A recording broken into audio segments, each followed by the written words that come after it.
नमस्कार, स्वागत है आपका डिबेट 88 में। मैं हूं सनी गंगासागर आपके साथ में।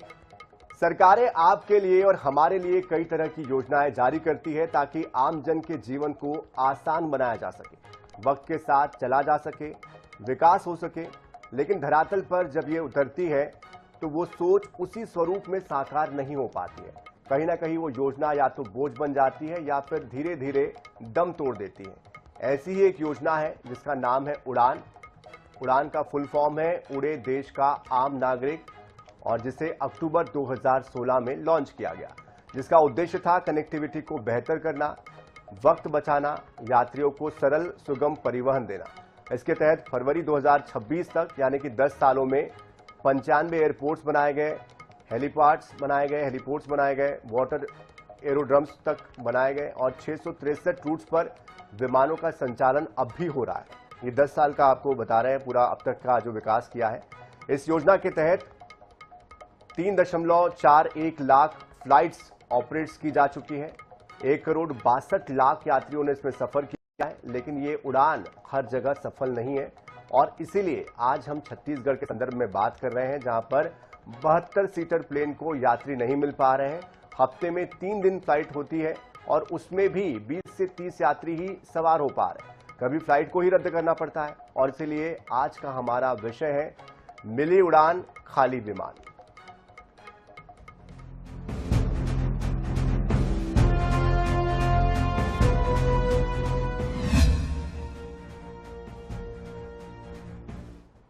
तो छत्तीसगढ़ में क्षेत्रीय उड़ान योजना अब सवालों के घेरे में है। रायपुर एयरपोर्ट से उड़ने वाली फ्लाइट्स में यात्रियों की भारी कमी देखने को मिल रही है। कई उड़ानों में महज 10 से 20 यात्री ही सफर कर रहे हैं, जबकि कुछ रूट्स पर फ्लाइट्स को रद्द तक करना पड़ रहा है।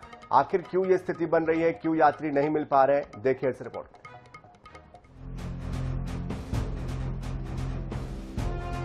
रायपुर से जगदलपुर और हैदराबाद को जोड़ने वाली फ्लाइट्स में यात्रियों की संख्या लगातार कम हो रही है। कई बार फ्लाइट्स रद्द करनी पड़ रही है। महंगा किराया इसका सबसे बड़ा कारण बनकर सामने आया है। रायपुर से जगदलपुर का किराया 5 से 8 हजार रुपए तक पहुंच जाता है, जबकि रीवा के लिए 3 से 5 हजार रुपए देना पड़ता है। छोटी दूरी के बावजूद हवाई सफर आम लोगों की पहुंच से दूर हो गया है। हालात ये हैं कि कई फ्लाइट सिर्फ 10 से 20 यात्रियों के साथ ही उड़ रही हैं। रायपुर जगदलपुर हैदराबाद सेक्टर की फ्लाइट कई बार यात्रियों की कमी के चलते रद्द हो चुकी है। अंबिकापुर से कोलकाता फ्लाइट में भी कभी 3 तो कभी 9 यात्री ही नजर आ रहे हैं। अंबिकापुर से दिल्ली और कोलकाता के लिए शुरू की गई फ्लाइट्स भी उम्मीद के मुताबिक रिस्पॉन्स नहीं पा रही है। इन फ्लाइट्स में यात्रियों की संख्या 30% से भी कम है, जिससे इनके संचालन पर सवाल खड़े हो रहे हैं। 5,000 से 8,500 रुपए रायपुर जगदलपुर किराया, 3,500 से 5,500 रुपए रायपुर रीवा किराया। 72 सीटर विमान, आधे से भी कम सीटें हो रही बुक।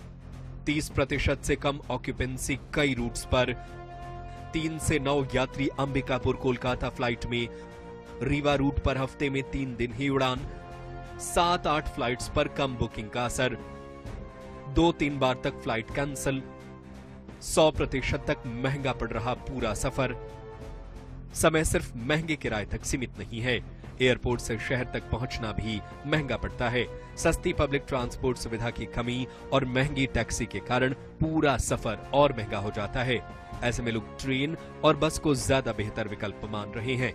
महंगा किराया, कम यात्री और कमजोर कनेक्टिविटी, ये 3 बड़ी वजहें क्षेत्रीय उड़ान योजना पर भारी पड़ रही हैं। अगर जल्द समाधान नहीं हुआ तो कई रूट्स बंद होने की कगार पर पहुंच सकते हैं। प्रदेश में क्षेत्रीय उड़ानों के लिए अलग अलग फ्लाइटें संचालित होना शुरू हो गई हैं, लेकिन कहीं ना कहीं इन फ्लाइटों में यात्रियों की संख्या बढ़ती हुई नजर नहीं आ रही है। यहां तक कि हालात अब ये पहुंच गए कि 2, 8 और 10 यात्रियों को लेकर के ये फ्लाइटें जो है वो संचालित हो रही हैं। कुल मिलाकर के क्षेत्रीय उड़ानों में यात्रियों की संख्या जो है वो लगातार घटती जा रही है। इसके पीछे कई बड़ी वजह बताई जा रही है। खास तौर पर देखा जाए तो यात्रियों के लिए जो किराया लिया जा रहा है, एयर फेयर यानी कि, वो काफी ज्यादा है। बताया जाता है रायपुर से जगदलपुर जैसी यात्रा के लिए ही केवल 4 से 6,000 रुपए तक का जो खर्च है वो आ रहा है। इसके पीछे एक बड़ी वजह है, पहले जब ये फ्लाइटें संचालित होती थी तो एविएशन फ्यूल भी सस्ता था, लेकिन महंगाई के साथ साथ अब फ्लाइट कंपनियों ने भी अपने दाम जो है वो कहीं ना कहीं एयरफेयर के बढ़ा दिए हैं। इसके अलावा जो रीवा की फ्लाइट हाल ही में शुरू हुई है, जिसका किराया 3500 से शुरू होता है, 3500 से 6,000 रुपए तक का उसका किराया है। इसमें भी जो यात्री हैं शुरुआती दिनों में तो ठीक रहे, लेकिन धीरे धीरे यात्रियों की संख्या कम हो रही है। अंबिकापुर से कलकत्ता जाने वाली फ्लाइट में भी यात्री जो है वो सफर नहीं करे। कहीं ना कहीं जरूर यात्रियों की सुविधा के लिए फ्लाइटों का संचालन बढ़ाया गया है, लेकिन क्षेत्रीय उड़ानों में यात्री नहीं आ रहे। इसके अलावा अगर रायपुर एयरपोर्ट की बात करें तो रायपुर से भी जगदलपुर जाने वाली फ्लाइट में ज्यादा यात्री सफर नहीं कर रहे हैं। कहीं ना कहीं जिस प्रकार से एयर फेयर है, ऐसे में लोग जो है कहीं ना कहीं सड़क मार्ग के जरिए जो है बस के जरिए सफर करना पहली पसंद बना हुआ है। कहीं ना कहीं एयर फेयर ज्यादा होने के चलते ही ये वजह बताई जा रही है। दूसरी ओर कहीं ना कहीं जगदलपुर जैसे छोटे शहर या मध्य प्रदेश के रीवा की बात करें तो इन शहरों तक में भी एयर फेयर ज्यादा होने की वजह से कहीं ना कहीं यात्री जो है वो रुचि नहीं दिखा रहे। लोग अब भी ट्रेनों का सहारा जो है वो ज्यादा लेते हुए दिखाई दे रहे हैं। कहीं ना कहीं प्रदेश में अब क्षेत्रीय उड़ानें जो है वो संचालित करना एयरप्लेन जो फ्लाइट्स की कंपनी है उनके लिए एक बड़ी चुनौती बनता दिखाई दे रहा है। कैमरा पर्सन रिजवान कुरैशी के साथ मोहम्मद सैन, NH24/7 रायपुर। तो उड़ान योजना का एक उद्देश्य ये भी था कि जो एक आम आदमी है जो कि स्लीपर चप्पल पहनता है वो भी हवाई सफर कर सके हवाई चप्पल पहनकर, और उसकी भी जो इच्छा होती है उड़ान भरने की उसको उड़ान दी जा सके, उसकी महत्वाकांक्षाओं को बढ़ाया जा सके, कनेक्टिविटी को और बेहतर कर सके, आम लोगों को भी तमाम सुविधाएं मिल सके। और इसी विषय पर बात करने के लिए हमारे खास मेहमान जुड़ चुके हैं हमारे साथ, उनका परिचय आपसे करवा देते हैं। कीर्ति व्यास जी हमारे साथ जुड़ चुके हैं, मैनेजिंग डायरेक्टर व्यास हॉलीडेज। साथ साथ शंकर बजाज जी हैं, अध्यक्ष छत्तीसगढ़ फेडरेशन ऑफ इंडस्ट्रीज। और थोड़ी देर में हमारे साथ हमारे संवाददाता भी जुड़ेंगे, संतोष कश्यप अंबिकापुर से हमारे साथ जुड़ चुके हैं। आप तीनों का बहुत बहुत स्वागत है। सबसे पहले मोहम्मद हसन भी जुड़ चुके हैं रायपुर से, और सबसे पहले मुझे लगता है कि हमारे जो रिपोर्टर्स हैं उनसे हम बात कर लेते हैं, वहां की वास्तविक स्थिति को समझते हैं, और उसके बाद हमारे जो मेहमान हैं उनके पास हम चलते हैं। मोहम्मद हसन, राजधानी रायपुर एक ऐसा इलाका है, एक ऐसा क्षेत्र है जो कि राजधानी तो है ही है, लेकिन कनेक्टिविटी सबसे ज्यादा यहां से होती है। ऐसे में जिन जगहों पर चाहे जगदलपुर हो, बिलासपुर हो, अंबिकापुर हो, हैदराबाद हो, वहां के लिए यात्री नहीं मिल पाना ये अपने आप में चौंकाता है। क्या मौजूदा स्थिति है, क्या हालात है? देखिए, बिल्कुल रायपुर एयरपोर्ट की बात करें तो रोजाना यहाँ पर लगभग 10,000 यात्री जो है आना जाना करते हैं एक दिन के हिसाब से, अमूमन जो आंकड़े सामने आए हैं। फ्लाइट्स की बात करें तो 40 से ज्यादा फ्लाइट्स वर्तमान में रायपुर से जो है वो उड़ानें भर रही हैं। इसके अलावा अगर बात करूं तो कहीं ना कहीं जो बड़े शहरों की दिक्कत है वहां पर तो फ्लाइट्स मौजूदा स्थिति में काफी ज्यादा संख्या में है, लेकिन जो आसपास के क्षेत्रों की बात करें, जगदलपुर की बात करें, हाल ही में रीवा की फ्लाइट शुरू हुई है, इसके पीछे जो यात्री नहीं मिल रहे, कहीं ना कहीं एक बड़ा कारण जो माना जा रहा है वो ये कि चूंकि बड़े शहर नहीं है तो बड़े शहरों में ज्यादा उद्योगपति वहां पर जाते नहीं है। जो उद्योगपति जाते भी है तो वो कहीं ना कहीं कार से ज्यादा कार जो है वो प्रिफर करते हैं। दूसरे अगर आम जनता की बात करें, जो लोग घूमने जाते हैं केवल वो ही लोग उपयोग करते हैं। बाकी एयरफेयर की भी बात करें तो एयरफेयर काफी ज्यादा हो गया। जिस प्रकार से एविएशन फ्यूल के प्राइस में हाइक हुआ है, इसका कहीं ना कहीं एक बड़ी वजह मानी जा रही कि जो एयरफेयर है वो बढ़ गया है।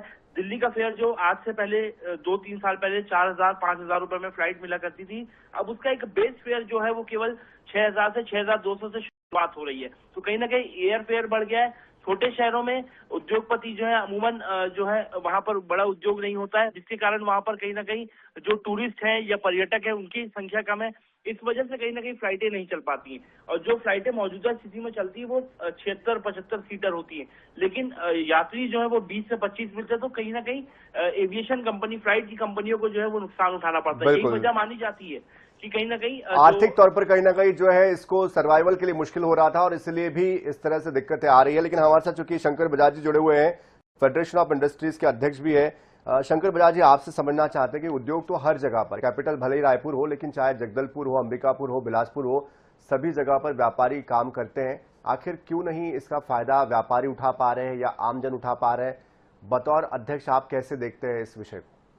नमस्कार सनी भाई, सबसे पहले धन्यवाद आपका। देखिए क्या होता है, फ्लाइट का जो टैरिफ है, व्यापारी जो बिजनेसमैन है, जैसे उसको जगदलपुर बिजनेस करने जाना है, एक तो टाइमिंग का, क्योंकि हम एयरपोर्ट जाते हैं तो 1-1.5 घंटा पहले जाना पड़ता है, वो हमारा एक टाइमिंग खराब होता है। फिर हमको उस समय की फ्लाइट चाहिए जब हम काम करके रिटर्न भी आए। दूसरा टैरिफ, अगर हम 5,000 8,000 रुपया वन टाइम का टैरिफ दे रहे हैं, फिर रिटर्न का 5-8,000 रुपया दे रहे हो, तो 15,000 रुपया टैरिफ लगता है। वो भी हमारा टाइमिंग मैच नहीं होता है। व्यापारी क्या सोचता है, मैं सुबह जाऊं शाम को रिटर्न आ जाऊं, तो ये दोनों तरफ से मार पड़ा है। अब हम दूसरा पक्ष देखते हैं, वो अपनी पर्सनल टैक्सी लेके चले जाता है, तो वो 4-5 घंटे पहुंच जाता है, 2-3 घंटा काम करता है, फिर वो रिटर्न आ जाता है, तो उसका बजट 10,000 में काम हो जाता है। तो व्यापारी को दोनों तरफ से मार पड़ी, एक तो टैरिफ, दूसरा समय। इसलिए क्या ये उड़ानों में थोड़ा सा कमी आ रही है। दूसरा, व्यापार के साथ टूरिस्ट का होना जरूरी होता है, लेकिन हमारा अभी तक वहां पे इतना अप्रोचिंग नहीं हुए, तो इस कारण व्यापार के साथ टूरिस्ट बहुत कम जाते हैं। और जिस प्रकार उद्योगों को सब्सिडी मिलती है, जैसे हम कोई भी उद्योग लगाते हैं सब्सिडी, कुछ न कुछ सरकार को इसमें सब्सिडी दे देनी चाहिए, ताकि विमान की जो टैरिफ है वो कम हो पाए। और पार्किंग की भी एक सुविधा देना चाहिए, क्योंकि पार्किंग की सबसे ज्यादा समस्या होती है। और सबसे प्लस पॉइंट है पार्किंग, जब फ्लाइट होती है ना, तो फ्यूल भी यहीं से भरेगा, और जितनी भी टीम होगी कहीं ना कहीं एक दूसरे से जुड़ेंगी, रोजगार के भी समाधान बढ़ सकते हैं। चलिए, तो आपकी अपनी समस्या इस पर और आगे डिटेल में बात करेंगे, लेकिन जीवानंद हल्दर भी हमारे साथ जगदलपुर से जुड़े हुए हैं, अंबिकापुर से संतोष कश्यप जुड़े हुए हैं।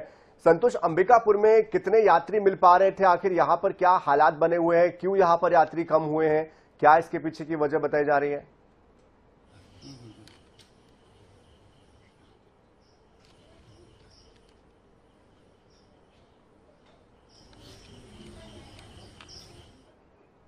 संतोष, आपकी आवाज हम तक नहीं आ पा रही है।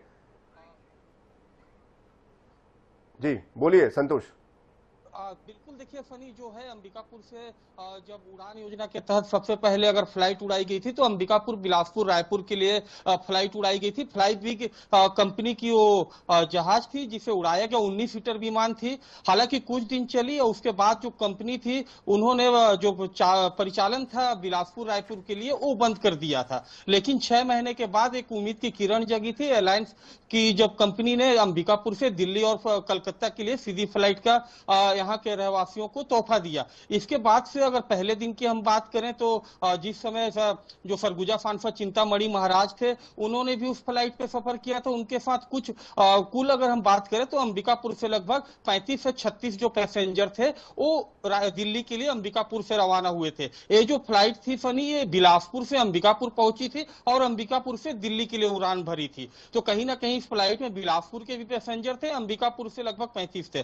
तो दिल्ली की फ्लाइट में अगर पहली दिन की बात करें तो लगभग अगर हम बात करें तो जो फ्लाइट थी वो लगभग फुल थी, यानी कि पैसेंजरों में थोड़ी सी रुचि जरूर थी। लेकिन उसके बाद अगर हम बात करें अंबिकापुर से कोलकाता की फ्लाइट की बात करें, तो पहले दिन महज 9 पैसेंजर मिले अंबिकापुर से कोलकाता के लिए, और दूसरे दिन की अगर हम बात करें तो महज 3 पैसेंजर मिले। इसके पीछे की अगर हम फनी प्रमुख कारण अगर जानने की बात करें, तो सबसे पहला चीज है कि अंबिकापुर का जो हमारा एयरपोर्ट है वो अंबिकापुर से लगभग अगर बात करें तो 15 किलोमीटर की दूरी पर है और शहर थोड़ा आउटर है।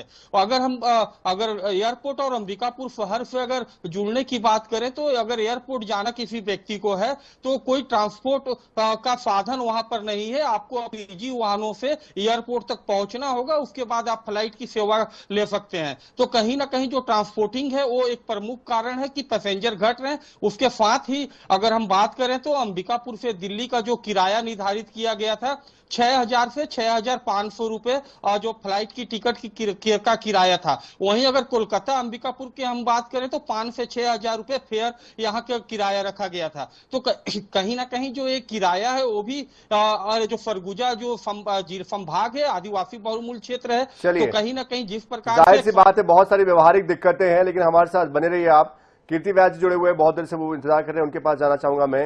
मैनेजिंग डायरेक्टर है व्यास हॉलीडेज के। कीर्ति व्यास जी, आप लंबे समय से इस क्षेत्र में काम कर रहे हैं, आपका अनुभव क्या कहता है? क्या जल्दबाजी में ये सेवाएं शुरू कर दी गई है? क्या वहां पर जो मौजूदा इंफ्रास्ट्रक्चर है या ट्रांसपोर्टेशन है या जिस तरह से वहां का जो एक लोकल लेवल पर जो एक सराउंडिंग वहां का जो एक माहौल है उसको नहीं समझा गया कि वहां की आर्थिक स्थिति क्या है, सीधे सीधे लॉन्च कर दिया गया? मेरी आवाज पहुंच रही है आप तक? जी जी जी। देखिए, इसमें जो केंद्र सरकार की उड़ान योजना के तहत जो रीजनल कनेक्टिविटी छोटे शहरों से बड़े शहरों को जोड़ने की एक बहुत अच्छी योजना थी, और छत्तीसगढ़ के लिए एक सौभाग्य था कि इसमें हैदराबाद, जगदलपुर, रायपुर, अंबिकापुर, बिलासपुर सबको जोड़ा गया है। और लेकिन ये देखा गया है कि पिछले 2 साल में अलायंस एयर ने भी अपनी फ्लाइट चालू करी, रांची को भी जोड़ा उन्होंने, लेकिन कुछ दिन चलने के बाद बंद हो गई। उसके बाद दूसरी एयरलाइंस आई, एक फ्लाई बिग एयरलाइंस आई, उन्होंने भी कुछ 2-4-5 महीने प्रयोग किया और वो फ्लाइट भी बंद हो गई। और अभी फिर से अलायंस एयर ने अपना हैदराबाद, जगदलपुर, रायपुर, रीवा को जोड़ा है। और लेकिन इसमें एक खाली माइनस पॉइंट ये है कि एयरलाइंस की कंसिस्टेंसी जो है ना वो रेगुलर नहीं है। क्या है कि फ्लाइट अगर बीच में कभी भी कैंसिल हो गई, क्योंकि जिस दिन लोड कम होता है पैसेंजर का उस दिन वो फ्लाइट कैंसिल कर देते हैं, लेकिन जिस दिन लोड अच्छा हो उस दिन वो ऑपरेट कर लेते हैं। तो ये कंसिस्टेंसी अगर नहीं होगी ना तो वो पैसेंजर को भरोसा नहीं आएगा। और दूसरी बात क्या है कि रायपुर से जो दिल्ली के लिए, बॉम्बे के लिए 5-5, 6-6 फ्लाइट, 8-8 फ्लाइट है, तो वो कनेक्टिविटी जो पैसेंजर को चाहिए वो सारी अवेलेबल है रायपुर से। तो वो जगदलपुर से या अंबिकापुर से किसी को दिल्ली जाना है और अंबिकापुर से जो फ्लाइट चल रही है उसकी टाइमिंग प्रॉपर नहीं है, उसको सूट नहीं कर रही है, तो वो पैसेंजर 4 घंटे सफर करके रायपुर आ जाता है और उसको उसके मन मुताबिक उसके जो उसको टाइमिंग चाहिए वो टाइमिंग उसको मिलती है रायपुर से। तो एक वजह ये भी है। दूसरी वजह ये है लोड कम होने का कि किराया, जो जैसे केंद्र सरकार ने कहा कि हवाई चप्पल वाले हवाई यात्रा करेंगे, मेरे को लगता है वो सपना पूरा नहीं हो रहा है। और आज जो है हवाई यात्रा इतनी महंगी हो चुकी है कि मिडिल क्लास का आदमी जो आराम से सफर करना शुरू कर चुका था वो अब थोड़ा सा हवाई यात्रा से दूर होता जा रहा है। तो हवाई किराया जो है उसको नियंत्रण करने का एक सरकार को कुछ रखना पड़ेगा, क्योंकि मैक्सिमम किराया जो अधिकतम सीमा होती है किराए की वो अभी तक तय नहीं कर पाई है डीजीसीए ने।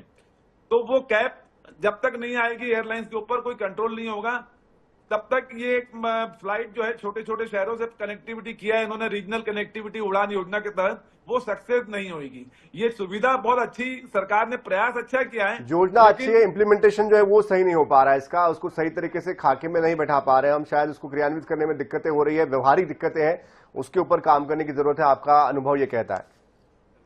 रीवा के लिए लोड कोई कमर्शियल कनेक्टिविटी रायपुर रीवा के बीच में नहीं है, कोई पॉलिटिकल कनेक्शन होगा तो अलग बात है। मुझे लगता नहीं कि वो फ्लाइट बहुत ज्यादा दिन तक चल पाएगी। बिल्कुल, अंबिकापुर की फ्लाइट भी करीबन 6 महीने तक बंद थी, बिलासपुर की फ्लाइट जो थी वो कई महीनों तक बंद थी। ऐसे में जाहिर सी बात है एक बड़ा विषय ये है, जगदलपुर में भी ये स्थितियां हो चुकी है। जगदलपुर से हमारे सहयोगी जीवानंद हल्दर भी जुड़े हुए हैं, उनसे भी समझ लेते हैं। जीवानंद, जगदलपुर के लिए, पर्यटन के लिए खासतौर पर यहाँ पर ये सोचा जा रहा था कि इससे पर्यटन को बढ़ावा मिलेगा, यहाँ पर ज्यादा पर्यटक आएंगे, और अब तो नक्सल मुक्त हो चुका है बस्तर। क्या कुछ इसका फ्लाइट्स पर और किस तरह से फिलहाल वर्तमान में वहां के हालात क्या कहते हैं? जी सनी, आपको बता देना चाहूंगा कि शुरू से ही बस्तर जो है ना आवागमन के दृष्टिकोण से देखा जाए वो पिछड़ा हुआ है, क्योंकि यहाँ तो फ्लाइट तो शुरू हो जाती है लेकिन कुछ दिन चलने के बाद फिर दोबारा बंद हो जाती है। ये जो सुविधाएं आज उड़ान योजना के तहत जो बस्तर में आज जो मिल रहा है ये कई वर्षों से पहले मिलना चाहिए था। अगर बस्तर ये 7 मुख्यालय है और यहाँ से अगर किसी को उपचार करने जाना पड़ता है तो वो रायपुर जाना पड़ता है, एक ही साधन है वो सड़क मार्ग होती हुई है, और सड़क मार्ग होने में लोगों को दिक्कत होती है। और यही चलते कि यहाँ पर जो ट्रेन रूट है जो उसका भी शुरू होने वाला था इंटरसिटी, वो भी बंद हो चुका है, रावगढ़ परियोजना वो भी बंद है। तो ट्रेन राइड तो आप भूल जाइए। अगर उड़ान की बात की जाए, हवाई की उड़ान की बात की जाए, तो यहाँ पर कुछ दिन पहले जो एयर एलायंस था वो बिल्कुल बंद हो गया था और कुछ दिन पहले अब फिर शुरू हुआ है। लेकिन जो जगदलपुर से राजधानी की जो लगातार जो उड़ान सेवा होना चाहिए तो वो मिल नहीं रहा है। साथ ही जो जगदलपुर से महानगरों के लिए जो एक फ्लाइट सुविधा होना चाहिए था वो भी यहाँ पर बस्तरवासी को नहीं मिल पा रहा। तो कुल मिलाकर कहा जाए बस्तर शुरू से ही यही आवागमन यातायात को लेकर बड़ा परेशानी झेल रहे हैं, क्योंकि उनके जो सुविधा मिलनी चाहिए वो मिल नहीं पा रहा। हालांकि बस्तर से जितना राजस्व मिलना चाहिए सरकार को उससे कई गुना राजस्व मिलता है, लेकिन अगर सुविधा की बात की जाए बस्तर में वो सुविधा प्राप्त तो नहीं हो रहा है। हालांकि सरकार ने इससे पहले कि जैसे न्यायधानी है, राजधानी है, बस्तर को पर्यटन धानी का जैसे दर्जा देने की मंशा रख रहे हैं और पर्यटन कॉरिडोर की सपना सरकार कर रहे हैं लोग। इसको चलते हुए यहाँ पर हवाई जो सुविधा वो मिलनी चाहिए ताकि जो बाहर के जो पर्यटक है वो बस्तर पहुंचे। लेकिन इसको प्रोत्साहन नहीं मिल पा रहा, यही तो सबसे बड़ी दिक्कत है, इसलिए शायद ये फ्लाइट्स रद्द हो रही है। बहरहाल वापस आऊंगा आपके पास में, लेकिन शंकर बजाज जी, एक और बात जो समझ में आती है, कमजोर ग्राउंड कनेक्टिविटी की बात आती है कि आप अधिकतर लोगों को आपने भी सुना भी है, वो कहते हैं कि भाई कनेक्टिविटी का एक इशू है कि आपको एयरपोर्ट पर जाना है तो 20 किलोमीटर का सफर करना पड़ेगा, तो कई बार टैक्सी नहीं मिलती, कई बार वहां पर ऑटो नहीं मिलते, और कई बार मिलते भी है तो किराया इतना ज्यादा होता है कि जिसको आप अफोर्ड करना नहीं चाहते। आपको लगता है कि इतना खर्चा मैं क्यों करूं जब मुझे आसानी से बस या कोई दूसरा साधन, रेल या कुछ और मिल सकता है। देखिए, कोई भी चीज को अपन रेगुलर जब तक नहीं करते तब तक वो कनेक्टिविटी नहीं होता। आज 3 दिन चलती है, 3 दिन फिर कैंसिल हो जाती है। तो हमारी जो प्लानिंग है कि हमको इस दिन जाना है, फिर हमें मन में डर लगता है कि यार यहाँ कैंसिल हो जाएगी, तो इसलिए कई व्यापारी वो झिझकते हैं, जाने वाले झिझकते हैं। उदाहरण के लिए आपको रायपुर से एयरपोर्ट के लिए आपको टैक्सी कहीं से भी मिल जाएगी। क्यों? क्योंकि यहाँ से कनेक्टिविटी रेगुलर है। लेकिन जगदलपुर से इसलिए नहीं मिलती कि कनेक्टिविटी रेगुलर नहीं है। इसमें जो फोकस देने वाली बात है, कहीं ना कहीं गवर्नमेंट को एक हेल्प करनी चाहिए। कुछ समय के लिए जो भी एयरलाइंस को प्रॉफिट लॉस हो रहा है उसको मदद करनी चाहिए। और रेगुलर अगर फ्लाइट उड़ती है तो मैं 100% ये मंशा रखते हैं कि ये पर्यटक कहीं ना कहीं भी बढ़ावा मिलेगा, व्यापार के लिए भी बढ़ावा मिलेगा, क्योंकि जगदलपुर एक उभरता हुआ शहर है और इससे कनेक्टिविटी आना बहुत अच्छी एक संभावना है। क्योंकि जगदलपुर के लिए ट्रेन का भी समाधान नहीं है, अंबिकापुर के लिए, बिलासपुर के लिए तो समाधान मिल जाते हैं। जगदलपुर के लिए ये एक सुनहरा मौका है जिसे सरकार को इसको लोकल ट्रांसपोर्ट पे भी मुझे लगता है कि थोड़ा फोकस करने की जरूरत है, क्योंकि हम देखते हैं कि कई बार लोकल ट्रांसपोर्ट नहीं मिल पाने से भी कई बार दिक्कतें आती है। कई बार आपको फ्लाइट पकड़नी है लेकिन लोकल ट्रांसपोर्ट मजबूत नहीं है। कोई सोचता है कि मैं बाहर से आ रहा हूं, फिर मुझे वहां से वहां चेंज करना है, एंटर चेंज करना है, मुझे वहां से वहां भी मिलना चाहिए। किसी और जगह जाना है तो वहां पर भी मुझे वो यहाँ पर सुविधा मिलनी चाहिए कि फ्लाइट या बस से जो भी मिले, लेकिन वो नहीं मिल पाता है। ये भी एक बड़ा कारण सामने आता है। बहरहाल मुझे समय रोक रहा है, लेकिन मुझे लगता है यात्री जो परेशान हो रहे हैं उनका समाधान निकालने की दिशा में भी कुल मिलाकर कोई पहल होनी चाहिए। सबकी बात सुनने के बाद एक रास्ता जरूर निकालना चाहिए ताकि ये जो उड़ान सेवा जिस उद्देश्य से शुरू की गई थी उसको फिर से एक बार शुरू किया जा सके और उड़ान विकास को भी मिल सके। बहरहाल बहुत शुक्रिया आपका शंकर बजाज जी हमारे साथ जुड़ने के लिए, कीर्ति व्यास जी आपका बहुत शुक्रिया, जीवनानंद हल्दर जी आपका भी, संतोष कश्यप, मोहम्मद हसन आपका भी बहुत शुक्रिया हमारे साथ जुड़ने के लिए। तो देखिए, उड़ान योजना बड़ी अच्छी है और कहीं ना कहीं आपके अरमानों को भी ये उड़ान देती है, आपके जो उद्देश्य है, जो लक्ष्य है, उनको भी उड़ान देना चाहती है। लेकिन कहीं ना कहीं जो क्रियान्वयन है, जो इम्प्लीमेंटेशन है, उसमें कुछ कमी दिखाई देती है। ये जो कमियां खामियां हैं, अगर ये दूर कर दी जाती है तो इससे कहीं ना कहीं विकास के जो रास्ते हैं वो और ज़्यादा खुलेंगे और हमें प्रगति करने की दिशा में, उन्नति करने की दिशा में एक बेहतर मौका इसके जरिए मिल पाएगा। उम्मीद करते हैं कि आने वाले समय में इसमें कुछ बदलाव होंगे और उड़ान जिस उद्देश्य से शुरू की गई थी वो उस उद्देश्य को हासिल कर पाएगी। इसी के साथ इस खास पेशकश में इतना ही। ताज़ा खबरों के लिए, अपडेट्स के लिए आप बने रहिए INA 24/7 के साथ। नमस्कार।